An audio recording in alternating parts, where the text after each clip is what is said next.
Le Seigneur a dit à ses disciples, personne ne connaît qui est le Fils, si ce n'est le Père. Luc 10, 22.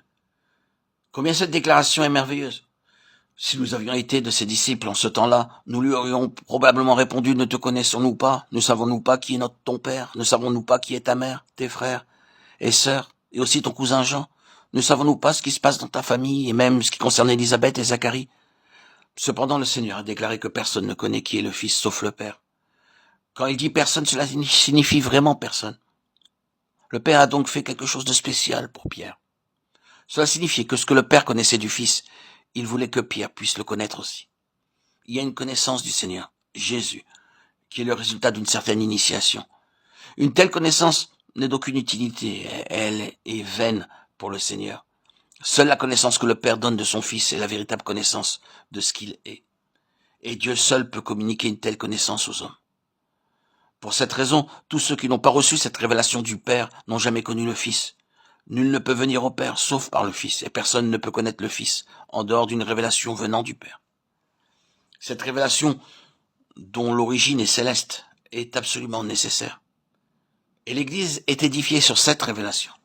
L'Église connaît cet homme Jésus, intérieurement. Elle le connaît comme le Christ, le Fils de Dieu.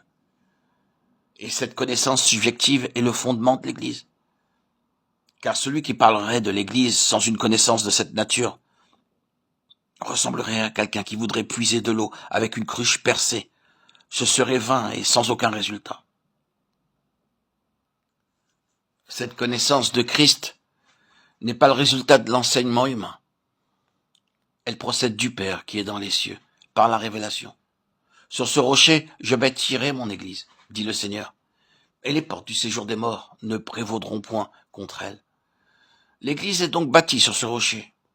Et elle est bâtie afin de maintenir fermées les portes du Hadès et de résister à ces flots sataniques. Nous devons comprendre que le Christ que nous avons conçu dans nos pensées ne pourra résister à aucune épreuve, car cette conception christologique n'a ni pouvoir ni aucune utilité dans le domaine spirituel. Lorsque les circonstances sont favorables, son caractère éphémère ne se manifeste pas. Mais quand les portes du Hadès sont ouvertes, le caractère peu fiable de cette connaissance se fait jour très rapidement. Comme elle ne vient pas de Dieu, cette connaissance ne nous sera d'aucune aide à l'heure de l'épreuve. La raison pour laquelle l'Église est ferme, c'est que la connaissance qu'elle a de Christ procède d'une révélation du Père céleste et ne vient pas de la conception des hommes.